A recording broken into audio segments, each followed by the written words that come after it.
All right, everybody, welcome to this amazing episode of Around the Loop. And I'm here actually in Oceanside with an Oceanside legend, and I have no other than...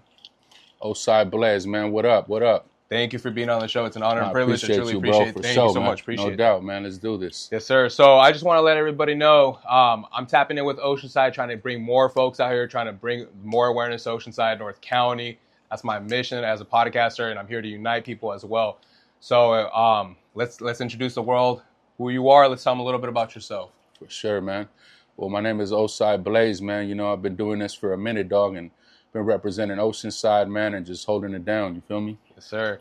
And so I want to talk a little bit about your earlier stages in life. So let's talk about growing up in Oceanside. Were you born and raised in Oceanside?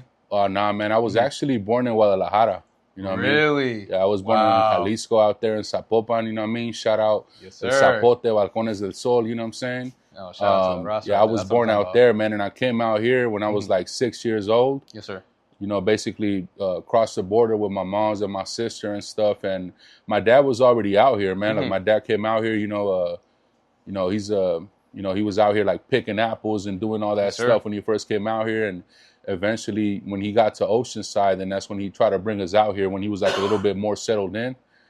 But yeah, man, we came out here just, basically had nothing, bro. You know what I mean? Like, we crossed the border and definitely times were hard, bro. You know what I'm saying? But we made it happen. Gracias a Dios. That's a blessing. That's a blessing. And God bless you guys made it safely. It must have been a wild journey, honestly. I can only imagine what you gone through. And because my pop said the same thing. He had to cross too, and he's done it a couple times actually. So yeah, bro. We almost got caught. No, we actually did get caught a couple times by La Migra and shit, dog. And it was almost at that point where we're already like gonna give up, basically. It was like, damn, we already got caught mad times. Like my little sister was a baby, you know what I'm saying, and my mom was out here like it was just us, and it was like basically like we were about to give up and just go back to Guadalajara.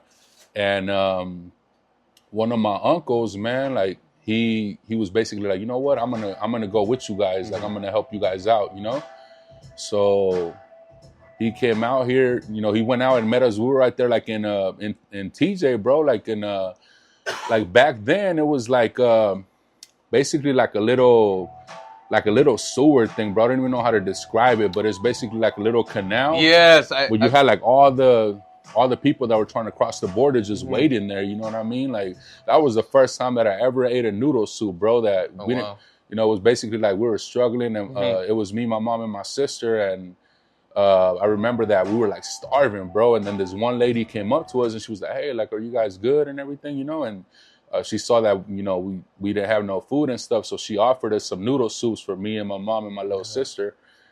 And from there it was kind of like, we had already tried a couple times and we were just waiting. Like one of the coyotes that tried to cross us, he actually was like almost trying to take advantage of my mom for like, one time. So that's, that was almost the last time when she got super scared and she was just like, man, like, we got to do this like a safer way. You feel me? So it was about to be like, we're just going to give up. And then, one of my uncles, like I was saying, he was like, nah, let me go with you guys, So that time when my uncle came, like I just remember, bro, we were like hiding in some bushes, and he was just like, "Hey, man, I'm gonna just hold on to my hand," you know what I'm saying? And when I start running, you just try to run as fast as you can, And I remember that he would just like, we were going down this mountain, and he would just like pulling me from my hand, and my legs were like flying in the air. Bro. I wasn't even like running no more, but he was just like dragging me, bro. And we, gracias a Dios, like we made it across finally. And like the only thing I remember from that time mostly was like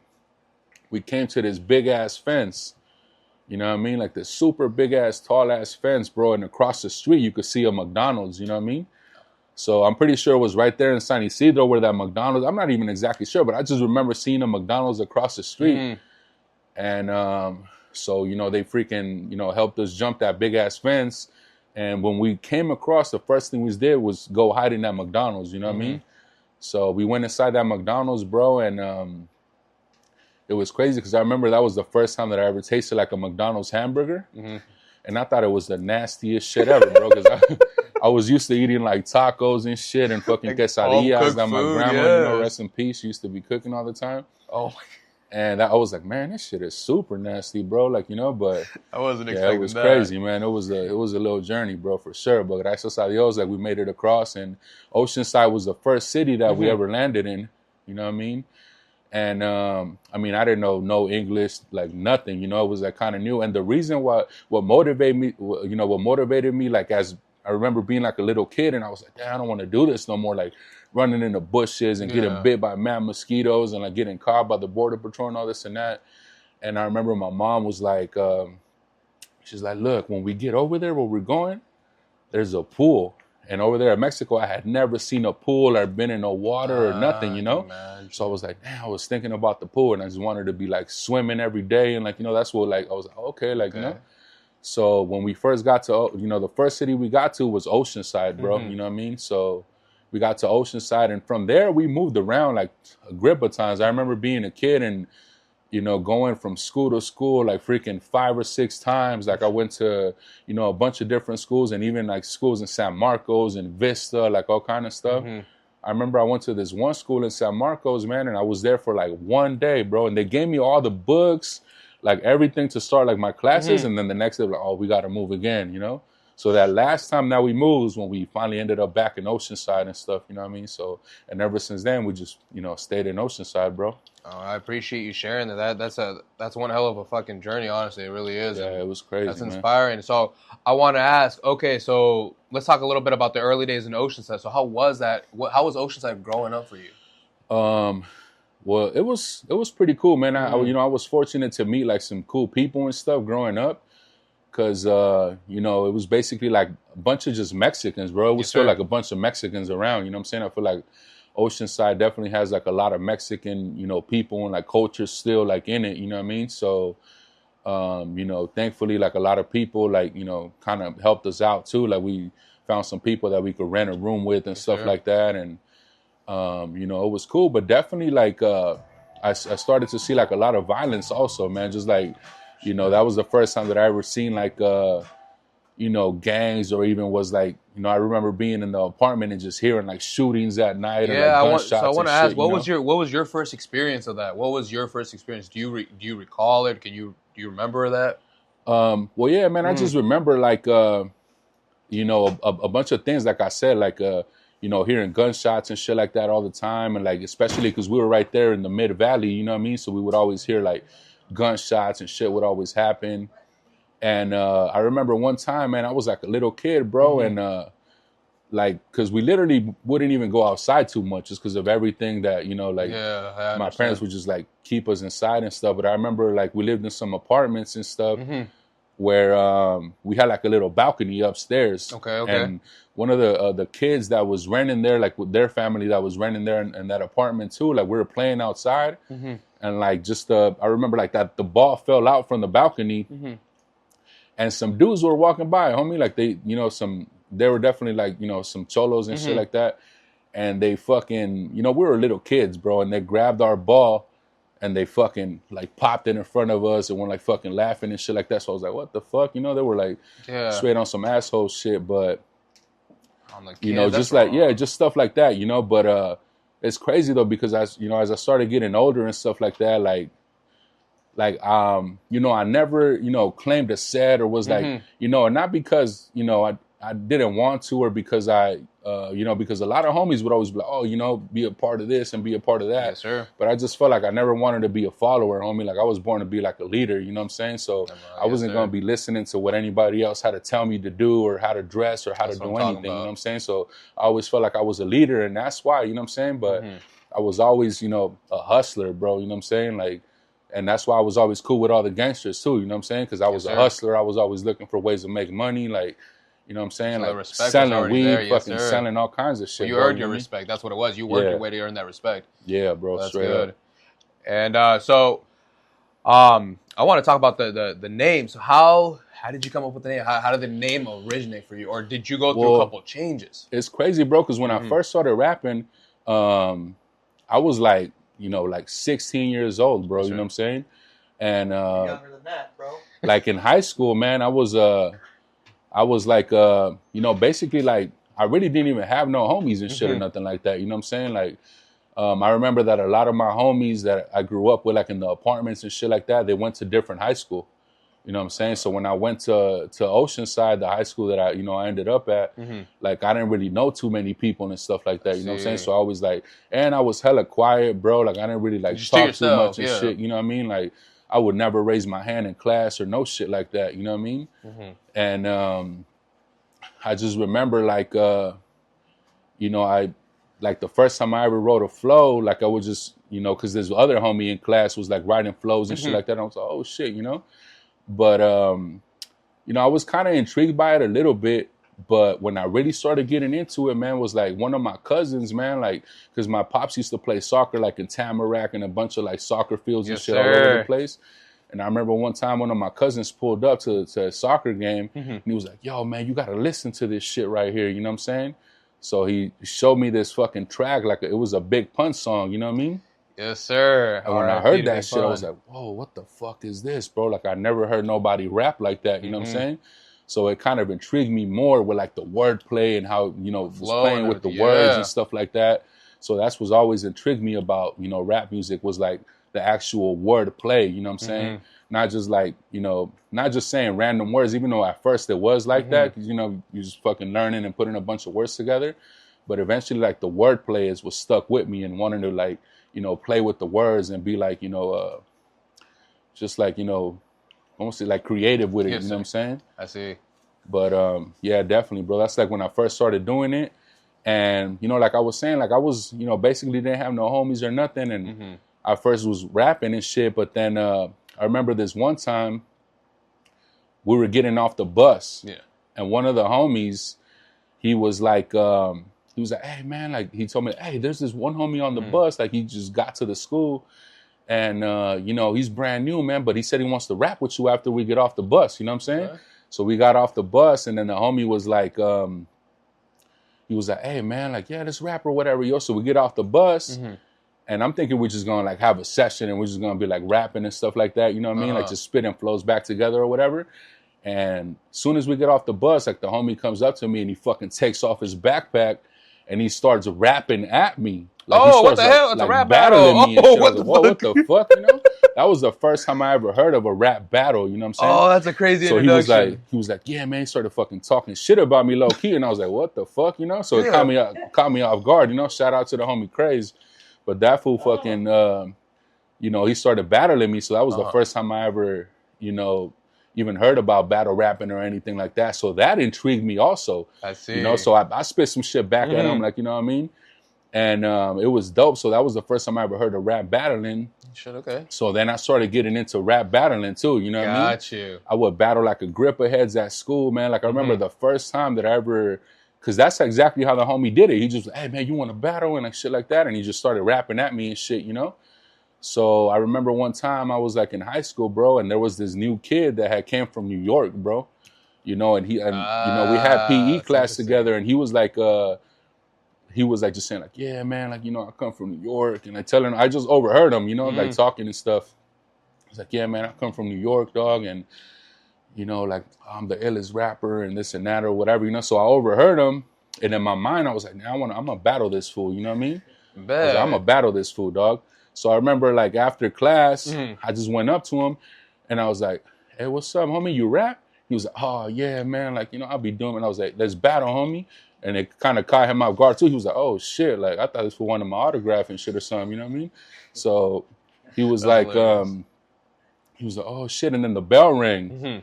And I remember, like, the bell rang. And this fool was like, he was like, man, like, oh, man, you know, I got to go to class or whatever. Oh, shit, it's all good. Let's battle tomorrow, homie. Let's meet right there at the, you know, where the little cafeteria was and everything. And so it was like, all right, bet, you know. So the next day, I remember, like, you know, I went there and it was just me and two other homies, like two other Mexican homies were right there. And then we're, like, waiting for that food to come through. And then out of nowhere, bro, we see literally like 30 motherfuckers coming around the building, bro. He was like in front of them and it was like 30 dudes just coming through. We're like, oh shit, you know what I mean? So like a big ass crowd, like it was all them and it was just us right here. And I remember they got there and one of that dude's homies, like, We were literally right there. And then he was like, he just like kind of pushed me out the way. He was like, yo, who's the one that wants to battle you, man? Like, because I didn't even look like I could rap or fucking that I rapped or nothing, you know? So he was like, who wants to battle you, man? Where's he at? And then that fool was like, it's this fool right here, homie. Like, he was laughing at me and shit, you know? He was like, yeah, it's this fool right here, man. You know what I mean? So he was like, oh, what the fuck? And they started laughing at me, bro. They were like, oh, man, come on, dog. Like, you got this shit or whatever, you know? So I remember, like, he just basically told me, like, oh, you let him go first or whatever, like, you know what I mean? And I remember this one homie, bro, like, I'm trying to think of his name right now, but I can't remember. But, you know, rest in peace for sure, the homie, man. Like, he came up and he started beatboxing and shit, you know what I mean? Okay. So he's like, oh, man, I'll beatbox and shit, you know? So he started beatboxing. And I remember that I spit, like, some crazy-ass shit, bro. And, like, people, like, I could see their faces when I started, like, because at first they were like, oh, this fool, whatever, you know? But when I started rapping, and I could see their faces, and they were like, oh, shit, what the fuck, you know what I mean? So I went off, like, I spit some crazy shit. And then after that, like, basically, like, the whole school had fucking formed, you know what I mean? Like, there was a shitload of people there because they thought it was a fight, because usually fights would break out when there was that big of a crowd, you know what I mean? True. So a bunch of people, I remember they came through, dog, and even the security guards, like, I saw them, like, pull up, but they were right there. And then once they heard me that I was rapping, they kind of, like, just let us go. Yeah, you know they were probably all surprised and stuff. Yeah, they just, like, let us go. And, you know, and I remember, like, I said some crazy-ass shit, and the whole crowd was, like, just going crazy, bro. Like, the whole school was like, oh, shit. Like, you know what I mean? And literally, that was the last time that I saw that dude at our school. He didn't even spit nothing back at me or nothing, bro. Like, it was that crazy, you know what I mean? Like, he didn't even say nothing. Send him back. He didn't even say nothing back, bro. Like, I literally was the last time I saw that fool at our school. But that was the day, bro. I remember, like, walking back to class, and everybody was shaking my fucking hand, bro. Like I'm telling you, I wouldn't say what's up to nobody, or nobody would say what's up to me. And I would always see people having their homies and going around, oh, shaking everybody's hand or fucking being cool. But nobody, you know, that was the first time I ever experienced, like, everybody shaking my fucking hand. And it was almost like when I got back to class, like, everybody was turned around, like, looking at me type shit, you know. Limelight on you. That's what I'm talking about.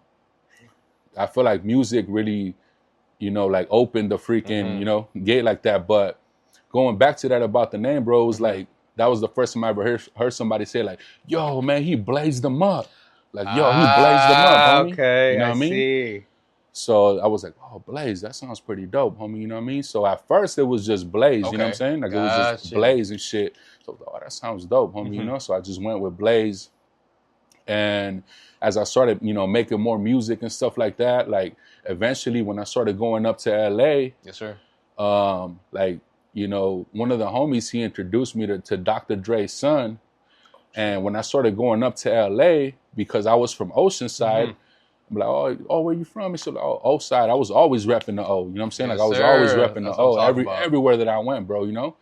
So they were the ones that started calling me Oside. You know what I mean? So we're like, Oside, what's up, man? Like, you know, because I was always coming from, you know, Oceanside and shit like that.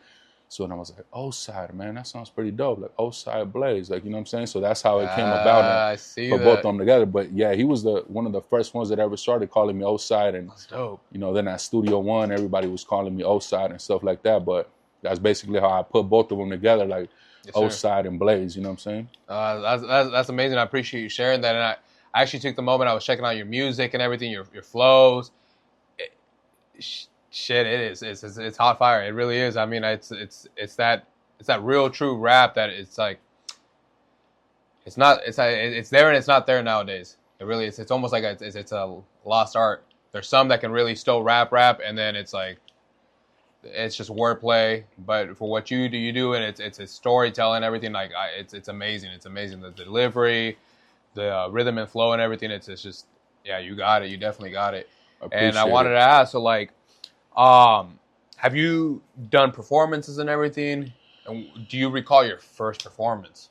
Yeah, it's crazy. I've done a bunch of shows for sure, man. Like, you know, we've done shows like all over the place, from here to like Rosarito and Las Vegas and like all kinds of places, you know what I mean? But I feel like that was one of my strong suits too, you know what I mean? Because a lot of people, you know, could record tracks in the studio and just be like dropping shit all the time. But like an actual performance and to like kill it on the mic, like that's like a whole different thing too. You know what I'm saying? So My first performance, man, I don't really remember, but we did do some crazy shows in TJ too, bro. Where we Let's talk a little one bit of the about that. most memorable, man, was when we opened up for E40, bro. You know what I mean? TJ? And yeah, it was like in those days when TJ used to get like super popping, Yeah, you know, yeah, and yeah. it was like everybody from high school was there, man. And I remember like, you know, I just, you know, being up on stage and just seeing mad people from high school and shit like that, and be like, oh shit, like, you know, so it was like mad people, you know what I'm saying? And we did shows for like Calle 13, and like, you know, we opened up for like Pitbull and a bunch of shit. Oh, wow. But definitely like the dopest experiences, bro, was like local shows too, bro. Like tearing shit up here, like in Oceanside, you know what I'm saying? And doing like a bunch of performances like that.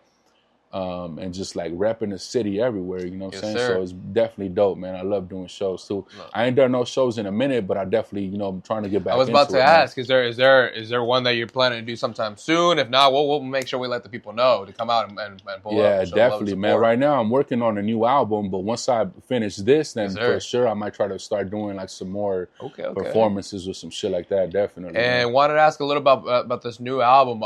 Not to give any secrets away, but I want to ask a little bit about it. So how long have you been working on this project? This one, bro, I've been working on it for say like a year and a half. You know what I'm saying? This is one of like the fastest projects that I've done.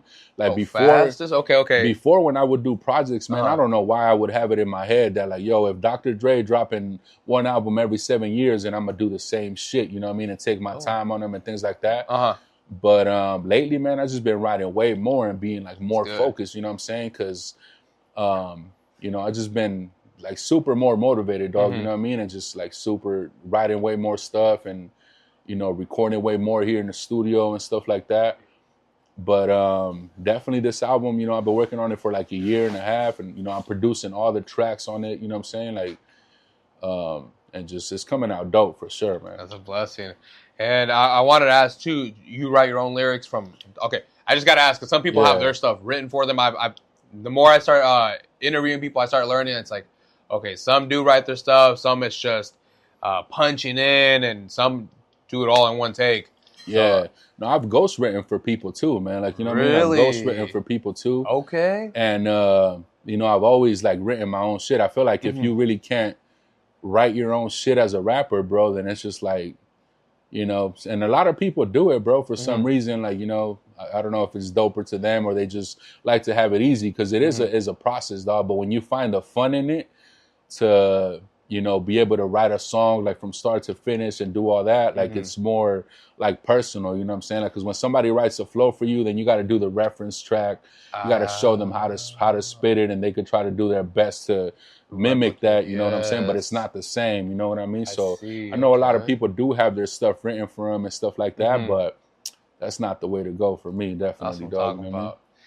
And I want to ask, so for the folks on Around the Loop and the people on Around the World, because everybody's actually tapping in and everybody's going to be able to see this. So where can people actually find you if they want to tap in? Where can they find you? Just to let them know. And I'll make sure I put it across the screen too. Basically, like, you know, social media has been like a big thing, bro. And I've kind of had to get adjusted to that.